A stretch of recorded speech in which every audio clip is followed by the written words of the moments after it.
Morning जिन्हें तिलक नगर और नजफगढ़ का प्रभारी बनाया गया आदरणीय टैनी साहब, और आज पूरी दिल्ली में अरे भाई हम लोग का ये दिया गया है जिम्मेदारी, मैं वो कहता हूँ।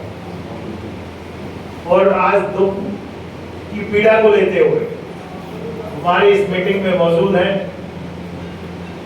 और उनको अमृता धवन ने भी कहा और मैं भी कह रहा था कि आप इस दुख की घड़ी के अंदर आप परिवार के साथ रहें।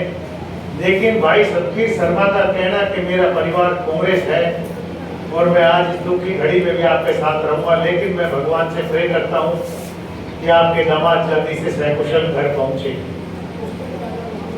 साथियों, बहुत से साथियों ने अपने अपने विचार रखे, मेरा काम है आपकी बातों को प्रदेश अध्यक्ष तक पहुंचाऊं। और आज मुझे खुशी है कि आज दिल्ली प्रदेश के ऑब्जर्वर हमारे बीच में आदरणीय है टैनी साहब, ना केवल ऑब्जर्वर हैं बल्कि आज सारे सर्वमही हैं, उनके सामने भी मैं आपकी बात रखना चाहता हूं। साथियों, आपने अपनी बातें रखी, मैं सबका विवरण देना चाहता हूं। साथियों ने पहले ही कहा था कि आम आदमी पार्टी से समझौता हो या ना हो, ये हमारा राष्ट्रीय नेतृत्व तय करेगा। इस पर मैं केवल इतना ही कहना चाहता हूं। प्रदीप मलिक जी ने कहा था कि तालमेल अन्य दलों के साथ पक्ष और विपक्ष कौन किसके पक्ष में है, एक सूची बनाई जानी चाहिए। ये सही कहा कि प्रदेश स्तर पर बातें हो जाती हैं और कहते हैं कि भाई हम जो है आम आदमी पार्टी से संपर्क करना चाहते हैं, नहीं करना चाहते हैं। ये भी राष्ट्रीय स्तर का काम है और आज टैनी साहब यहाँ बैठे हैं, गंभीरता से इस विषय को समझेंगे और आपके सामने रखेंगे। ग्राउंड लेवल पर हमें जो है मजबूत होना है, जो कमी दिखाई भी देती है जिसे हम सब लोग स्वीकार भी करते हैं। सूर्यकांत जी ने कहा था कि हरियाणा के चुनाव और जमीनी स्तर पर हम कहां पर हैं।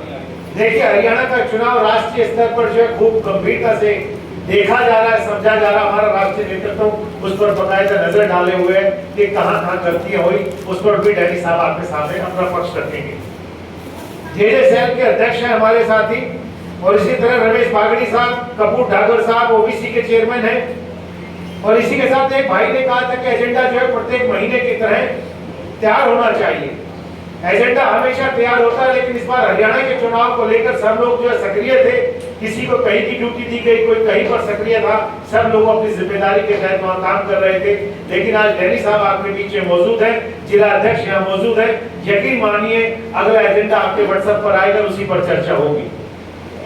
इसके बाद आपने कहा था राष्ट्रीय कार्यक्रमों, जो हमारे राष्ट्रीय नेताओं द्वारा जो कार्यक्रम दिए जाते हैं, एआईसीसी के द्वारा दिए जाते हैं, उसे प्रदेश फॉलो करता है, प्रदेश को डिस्ट्रिक्ट फॉलो करता है, डिस्ट्रिक्ट के ब्लॉक फॉलो करता है।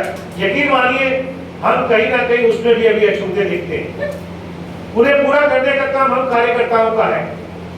जब प्रदेश के पास आता है वो कार्यक्रम, तो हम प्रदेश स्तर पर जो उसका प्रदर्शन धरना करते हैं।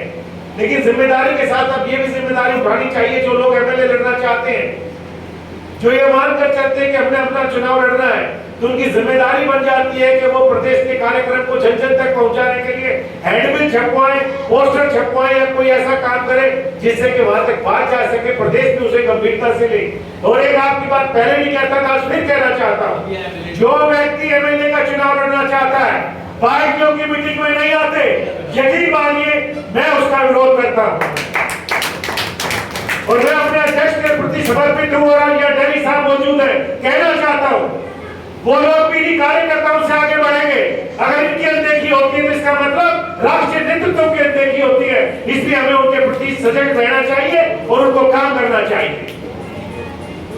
मैं विष्णुवर्धन शर्मा जी, सुरेंद्र तिवारी जी, कप्तान साहब, ओम प्रकाश जी, देखिए आपने कहा था कि मैं ब्लॉक अध्यक्ष पद छोड़ना चाहता हूं। मैं ये कहना चाहता हूं कि विरोध या सबका होता है, मेरा भी विरोध है, या टैनी साहब का भी विरोध है। विरोध हो सकता है, लेकिन कौन व्यक्ति है जो आपका विरोध करता है? किसी ने जो व्यक्ति विरोध करता है सामने आकर बात करे, पीठ पीछे सब किसी न किसी की आलोचना करते हैं। हम उस आलोचना से बिल्कुल नहीं जाएंगे। जो व्यक्ति काम कर रहा है वो पोस्ट पर रहेगा, और जो काम नहीं करता उस पे पोस्ट पर रहने का कोई अधिकार नहीं है, ये भी तय कर देना चाहिए। अभी टैनी साहब ने मुझसे पूछा कि संगठन कहां कमजोर है। मैंने कहा संगठन में अभी 3 ब्लॉक प्रेसिडेंट है जो अभी नहीं बने। उन तीनों को बनाने के लिए आदरणीय डैडी साहब ने मुझसे भी कहा और सरप्रीत शर्मा से भी मैंने बात कर ली है। उन तीनों के नाम हम दे देंगे और जल्दी से उसको भी हम पूरा करेंगे। लेकिन मेरा अनुरोध है, जो ब्लॉक प्रेसिडेंट आज यहाँ बैठे हैं, एजेंडे में बात करना चाहता हूँ। अगले एजेंडे के अंदर जो ब्लॉक के आपके पदाधिकारी हैं, वो 7 लोग यहाँ मौजूद होने चाहिए। आपके 7 पदाधिकारी जो आपने बनाए हुए हैं वो यहाँ मौजूद होंगे अगली मीटिंग के अंदर। अगर वो अपने 7 पदाधिकारी के साथ यहाँ नहीं आते हैं, यकीन मानिए उसकी सूची हम लेंगे, उनकी अब जवाबदेही आपकी होगी। अगर आप उनको नहीं बना सकते हो या नहीं कर सकते हो तो आप इस स्वयं इच्छा से आगे कहिए कि साहब मैं इस संगठन नहीं चला सकता, तो यकीन मानिए आगे इस संगठन को चलाने के लिए आपका सहयोग लेंगे और किसी और को उसके साथ जोड़ने का काम करेंगे। इसी प्रकार से मैं कहना चाहता हूं, महेंद्र सिंह जी ने बहुत अच्छी बात कही थी कि हम सोशल मीडिया पर बहुत कमजोर हैं। ये सच्चाई है। जब हमारे प्रदेश पर जो कार्यक्रम होते हैं, राहुल गांधी जी जिस प्रकार से कार्यक्रम करते हैं, डैडी साहब जो आज दिल्ली के अंदर आए हुए हैं, इनके कार्यक्रम हो रहे हैं, इन कार्यक्रम को हम लाइव भी नहीं कर सकते या उसको हम आगे फॉरवर्ड नहीं कर सकते, तो ये कमी हमारे अंदर है। इसलिए आप सोशल मीडिया को मजबूत करो और जहां जहां आज हम यहाँ मान लो कि 100 लोग बैठे हैं, सब कहीं ना कहीं फेसबुक से भी जुड़े हुए हैं, कहीं अपने व्हाट्सएप से भी जुड़े हुए हैं। आप व्हाट्सएप के अंदर केवल आप 100 लोगों पे मत खेलिए, आप इस व्हाट्सएप ग्रुप को अपने सोशल मीडिया के माध्यम से आप फेसबुक पर जाइए। आपके 5-5, 10-10 हजार लोग फॉलोअर्स हैं, उन तक आपकी वीडियो जानी चाहिए, आपकी बात जानी चाहिए।